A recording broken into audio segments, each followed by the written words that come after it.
घरातील संकटे दूर करण्याचे तसेच पतीचे दुसऱ्या महिलेसोबत संबंध असल्याची खोटी भीती दाखवून लक्ष्मी यंत्र व धार्मिक विधीच्या नावाखाली एका विवाहितेची तब्बल 5,12,000 रुपयांची फसवणूक केल्याचा प्रकार समोर आला होता।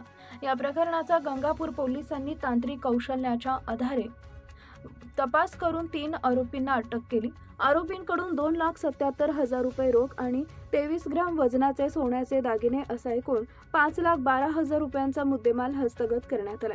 पोलिसांच्या माहितीनुसार आरोपींनी घरातील संकटे दूर करण्याचं आमिष दाखवून तसेच विवाहितेच्या पतीचा दुसऱ्या महिलेसोबत संबंध असल्याचं सांगून तिच्या मनात भीती निर्माण केली। त्यानंतर लक्ष्मी यंत्र तसेच विविध धार्मिक विधी करण्याच्या नावाखाली तिच्याकडून पैसे व दागिने घेत फसवणूक केली।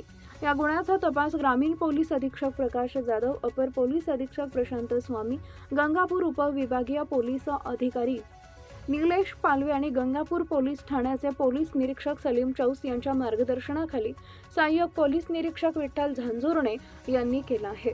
गंगापूर पोलिसांच्या तपास पथकातील सहाय्यक पोलीस निरीक्षक विठ्ठल झांजुर्णे, पोलीस नाईक गणेश जाधव आणि पोलीस अंमलदार अजित सिंग नागलोत यांनी अथक परिश्रम घेत तांत्रिक कौशल्याच्या आधारे कर्नाटक राज्य तसेच जालना व संभाजीनगर जिल्ह्यात तपास केला। तपासादरम्यान 3 आरोपींना अटक करण्यात आली।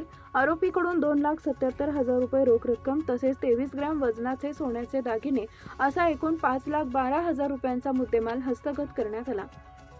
या प्रकरणात पोलिसांनी 100% मुद्देमालाची रिकव्हरी केली असून न्यायालयाच्या आदेशानुसार हस्तगत केलेला मुद्देमाल फिर्यादी महिलेस परत करण्यात आला।